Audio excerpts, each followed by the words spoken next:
Purse है 16.4 करोड़ का और ये आरसीबी कहाँ पे खर्चेगी उस पे इस वीडियो में हम डिस्कस करने वाले हैं।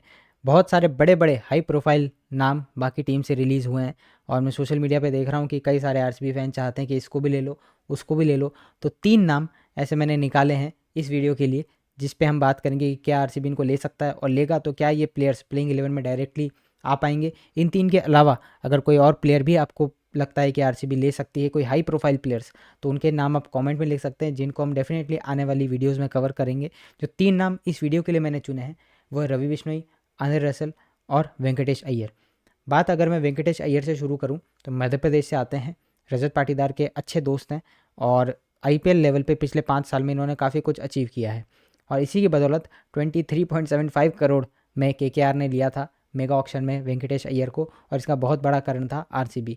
आरसीबी भी इनके पीछे 23.5 करोड़ तक गया था और कुछ ना कुछ ज़रूर देखा होगा वेंकटेश अय्यर में, जो एक ख़राब सीज़न से वो गायब नहीं हो जाता। अगर आरसीबी ने इतनी स्काउटिंग करी थी और इतना भरोसा जता दिया था कि ऑलमोस्ट 1/4 ऑफ द पर्स आप किसी एक प्लेयर के पीछे दे दें, तो ज़रूर कुछ ना कुछ ज़रूर देखा होगा। तो मैं ये मान के चल रहा हूँ कि आरसीबी के पास अगर मौका मिलेगा तो वापस से वेंकी को लेंगे, क्योंकि केकेआर ने एक चीज़ कंफर्म करी, जिनके पास सबसे बड़ा पर्स भी है।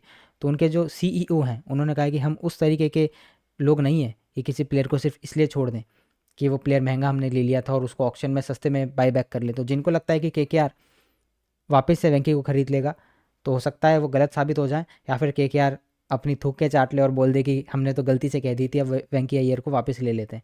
तो मुझे लगता है अगर वो आरसीबी में आते हैं तो काफ़ी काफ़ी ठीक रहेंगे। और वेंकटेश अय्यर के अगर मैं पिछले कुछ सालों के नंबर्स की अगर मैं सिर्फ बात करूँ, एब्सोल्यूट नंबर्स, कोई इधर उधर की बातें नहीं होंगी, तो उसमें बैटिंग के अंदर उनके पिछले कुछ टाइम में रन्स कम आए हैं, क्योंकि वो आउट ऑफ पोजीशन बैटिंग कर रहे हैं। 2025 में उनको मिडिल ऑर्डर में खिलाया गया थोड़ा नीचे, जहाँ पे उन्होंने 11 मैचेस में 142 रन्स किए और कुछ मैचेस ऐसे थे जिनमें इनको ड्रॉप भी कर दिया गया था। तो वेंकटेश अय्यर के लिए पिछले सीज़न बहुत अच्छा नहीं रहा था, लेकिन 2024 जो टाइटल विनिंग सीज़न था केकेआर का, उसमें उन्होंने 370 रन किए थे। एज गुड एज उनका पहला आईपीएल सीज़न, जिसमें उन्होंने शुरुआत के कुछ केकेआर के मैचेस मिस किए थे, लेकिन जब ब्रेक आया था कोविड की वजह से और वापस से जब आईपीएल को शिफ्ट करके दूसरी जगह कराया गया था, तो तब उनके 370 रन आए थे। 2021 में एज ओपनर उनके 370 रन हैं। 2023 में इनका बहुत बढ़िया सीजन गया था। केकेआर के लिए उतना अच्छा आप नहीं कह सकते, लेकिन जो इनका पर्सनल बेस्ट सीजन था वो था 404 रन का। तो अगर आप इनको top of the order top 3 में खिलाओगे तो अभी पावर प्ले में अच्छा खेलते हैं, मिडिल ऑर्डर में स्पिनर्स को अच्छा मारते हैं, लेकिन आप इनसे ये उम्मीद नहीं कर सकते कि ये फिनिशर का रोल करेंगे, जो केकेआर कुछ इनसे कराने की कोशिश कर रहा था। तो टॉप ऑर्डर के लिए अगर आपको वेंकटेश अय्यर चाहिए तो डेफिनेटली आप ले सकते हैं। बॉलिंग ये करते हैं, लेकिन इन्होंने कभी भी आईपीएल में अपने पहले सीजन के अलावा पिछले 4 सीजन में विकेट नहीं लिया है। 2021 में इन्होंने 3 विकेट लिए थे अपने पहले आईपीएल सीजन में। उसके बाद आपने देखा था कि कुछ मैचेज इंडिया की तरफ से खेल भी लिए थे, इंक्लूडिंग एक बहुत इंपॉर्टेंट साउथ अफ्रीका की ओडीआई सीरीज़। तो ओडीआई में भी इनका डेब्यू हो गया था, लेकिन उसके बाद से ना तो इंडिया टीम के आसपास है। लेकिन आईपीएल में जब आरसीबी की इस मैनेजमेंट ने इतना इन पे रिसर्च करा है, तो होपफुली क्या पता वेंकी अय्यर को ले ले आरसीबी। दूसरे प्लेयर जिसकी मैं बात करूंगा वो है रवि बिश्नोई। मुझे पर्सनली, इसमें मेरा पर्सनल बायस भी है थोड़ा, कि मुझे प्लेयर बहुत पसंद है। जब भी मैं इस तरीके के स्पिनर देखता हूँ जहाँ पे इमरान ताहिर, राशिद खान, ये टी20 में अक्सर काफ़ी सक्सेसफुल होता है, और उसी मोल्ड के प्लेयर मेरे को रवि बिश्नोई लगते हैं। रवि बिश्नोई का पिछला आईपीएल सीजन बहुत अच्छा नहीं गया था, जहाँ पे उनको कुछ मैचेस में ड्रॉप भी किया गया और दिग्वेश राठी को इनसे ऊपर एलएसजी ने रखा। तो 2025 में इन्होंने 11 मैचेस में 9 विकेट्स लिए थे ओनली, और उससे पिछला सीजन जो 2024 का था वो भी कुछ बहुत ज़्यादा अच्छा इनके लिए नहीं रहा था, जहाँ पे इन्होंने 14 मैचेस में 10 विकेट लिए थे। तो डेटा तो ये बताता है कि रवि बिश्नोई के पिछले 2 सीज़न बहुत अच्छे नहीं रहे, जहाँ पे इन्होंने मात्र 19 विकेट लिए पिछले 2 सीज़न मिला के। वहीं उससे एक सीज़न पहले जाए हम 2023 में, जो एलएसजी के लिए भी काफ़ी अच्छा सीज़न था, जिसमें वो प्लेऑफ्स तक गए थे। तो उसमें 15 मैचेस में इनके 16 विकेट हैं। तो 16 विकेट इनके उस एक सीज़न में थे, और उसके अगले 2 सीज़न मिला के इनकी 19 विकेट है। इकोनॉमी भी थोड़ा बढ़ गया है, लेकिन मुझे लगता है कि आरसीबी को इस समय रवि बिश्नोई जैसा प्लेयर चाहिए। वेंकटेश अय्यर की जहाँ मैं बात कर रहा था, तो मुझे लग रहा था कि अगर आरसीबी वेंकटेश को लेता है तो नंबर 3 पे एकदम परफेक्ट स्लॉट उसका हो जाएगा। मुझे लगता है कि देवदत्त ने ऐसा कुछ गलत किया नहीं कि आप क्यों उनको हटाएं, लेकिन जो मोवाट और एंडी फ्लावर ने कहा है रिटेंशन के बाद अपने इंटरव्यूज़ में, कि हम स्टेबिलिटी और कंटिन्यूटी तो चाहते हैं, लेकिन साथ में एक टीम के विद इन एक हेल्दी कॉम्पिटिशन हो। तो जो एग्जिस्टिंग हमारे प्लेयर हैं वो ऐसे नहीं हो कि भाई मेरा तो कोई बैकअप ही नहीं है, मैं कैसा भी खेलूंगा तो खेलते जाऊंगा, नहीं।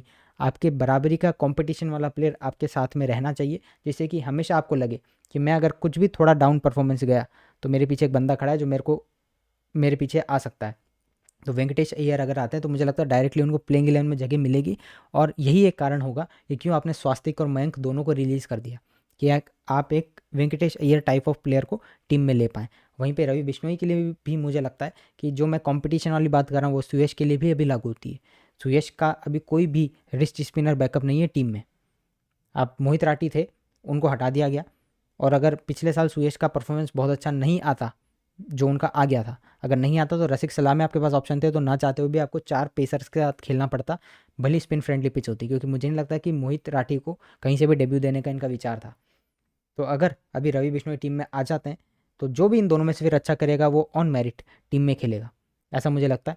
तीसरा नाम जिसकी मैं डिस्कशन करना चाहूँगा, मेरे को पता है कई सारे लोग मतलब टेम्प्ट है कि वो प्लेयर आरसीबी में आ जाए, और नंबर्स की अगर बात करें तो नंबर्स के हिसाब से भी इस प्लेयर को आ जाना चाहिए किसी भी दाम में, लेकिन मुझे एज ऑफ नाउ लगता है कि आरसीबी को उसकी ज़रूरत नहीं है। और मैं बात कर रहा हूँ यहाँ पे वेस्ट इंडीज़ के एक्स फैक्टर आंद्रे रसल की, क्योंकि हम जा रहे हैं अब 2026 में।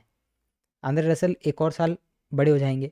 हमारे पास ऑलरेडी रोमारियो शेपर्ड है जो रिसेंटली इंटरनेशनल क्रिकेट में तबाही मचा के रखे हुए, विद द बैट भी विद द बॉल भी, अगेंस्ट क्वालिटी अपोजिशंस। तो क्या आपको 2026 में आंद्रे रसल चाहिए होगा? ये ओपिनियन मैं चाहूँगा कि आप लोग कमेंट में बताएं। अगर मेरी पर्सनल ओपिनियन पूछेंगे तो मुझे लगता है नहीं, आरसीबी को आंद्रे रसल की ज़रूरत नहीं है। आंद्रे रसल को वैसी टीम में जाना चाहिए जहाँ पे वो डायरेक्ट प्लेइंग 11 का पार्ट हो, क्योंकि वो उतना अच्छा प्लेयर है T20 का, और मुझे लगता है आरसीबी में आके वो शेपर्ड को तो अभी रिप्लेस नहीं कर पाएंगे। शेपर्ड ने भी ऐसा कुछ बुरा किया नहीं है। अगर मैं नंबर्स की बात करूँ तो पिछले साल एज अ फिनिशर आते हुए 13 मैचेज में 167 रन किए थे आंद्रे रसल ने, और स्ट्राइक रेट की बात करूँ तो 163। कौन कहता है भाई रसल में अब वो बात नहीं रही। 163 बहुत अच्छा नहीं कह सकते, लेकिन यार बहुत सॉलिड स्ट्राइक रेट है। और 2024 की बात करूँ तो इनके 15 मैचेस में 222 रन थे और 185 का स्ट्राइक रेट था, जिस सीज़न केकेआर टाइटल जीता था। और सिर्फ यही नहीं, अगर मैं उस साल के बॉलिंग नंबर आपको उठा के दूंगा तो सबको याद है कि हर्षित राणा, वैभव अरोरा, वरुण चक्रवर्ती, इन सब ने अच्छा किया था, लेकिन आंद्रे रसल के उस सीज़न में 19 विकेट थे। 2024 में 15 मैचेस में 19 विकेट थे आंद्रे रसल के। तो विद द बैट तो ये धुआंधार बैटिंग कर ही सकते हैं, लेकिन बॉलिंग के साथ भी खासतौर से डेथ ओवर्स में अपना बेस्ट दे सकते हैं। तो पिछले साल इनके 13 मैचेस में 8 ही विकेट थे, और एक आधे मैच में इनको ड्रॉप भी कर दिया गया था। तो आंद्रे रसल अपने बेस्ट पे नहीं है, और आरसीबी के पास ऑलरेडी रोमारियो शेपर्ड है। तो क्या आप चाहते हैं कि आरसीबी के पास जो 2 ओवरसीज़ के स्लॉट खाली है उसमें से एक में किसी के पीछे आंद्रे रसल आरसीबी जाए? मुझे लगता है कि आरसीबी के पास जो 16.4 करोड़ का पर्स है उसमें आपके अभी 8 स्लॉट आपको फिल करने हैं, तो एक आप इन 3 में से प्लेयर ज़रूर ले सकते हैं। कंपटीशन आपको फेस ज़रूर करना पड़ेगा, हो सकता है आपको अपना 80 to 90% पर्स भी एक प्लेयर के पीछे खर्चना पड़े, लेकिन मुझे ऐसी कोई दिक्कत नहीं होगी अगर आपके पास में कोई ऐसा प्लेयर आता है जो डायरेक्टली आपकी प्लेइंग 11 खेल जाएगा, क्योंकि आपकी पिछले साल की जो बेस्ट प्लेइंग 11 थी उसके आपने सारे प्लेयर वैसे भी रिटेन कर लिए। तो और ये सारे प्लेयर्स अभी अपनी अपनी रेस्पेक्टिव टीम्स के साथ जाके भले डोमेस्टिक हो या इंटरनेशनल अच्छा ही कर रहे हैं। तो आपको और कंपटीशन टीम में बढ़ाना है तो इन 3 में से एक प्लेयर आप ले सकते हैं। अगर मेरे को एक चॉइस दी जाएगी कि आप इन 3 में से किसको लेना चाहेंगे, तो मैं अपना पर्सनल ओपिनियन से रवि बिश्नोई को लेना चाहूँगा, क्योंकि मुझे वो बंदा कुछ पसंद है यार। मतलब कह नहीं सकते कि कैसे, मैं एक्सप्लेन करना थोड़ा मुश्किल है, लेकिन यार रवि बिश्नोई में कुछ एक्स फैक्टर मुझे लगता है, और वो आने वाले कम से कम 9 से 10 साल आपको दे सकता है, अगले 3 साइकिल आपको वो दे सकता है। तो उम्मीद करता हूँ आपको वीडियो पसंद आया होगा। कुछ ओपिनियन से आप डिसएग्री करते वो भी कमेंट में लिखिए अच्छी भाषा में, और जिससे आप एग्री करते वो भी लिख सकते हैं। और आपकी और भी प्लेयर्स के नाम बताइए जो आपको लगता है कि आरसीबी जिनके पीछे जा सकता है, हाई प्रोफाइल नाम जिनकी हम डिस्कस आने वाली वीडियोज़ में कर सकते हैं। बाकी मिलते हैं आपसे अगले लाइव में, अगली वीडियो में किसी और टॉपिक के साथ। तब तक के लिए गुड बाय और जय हिंद।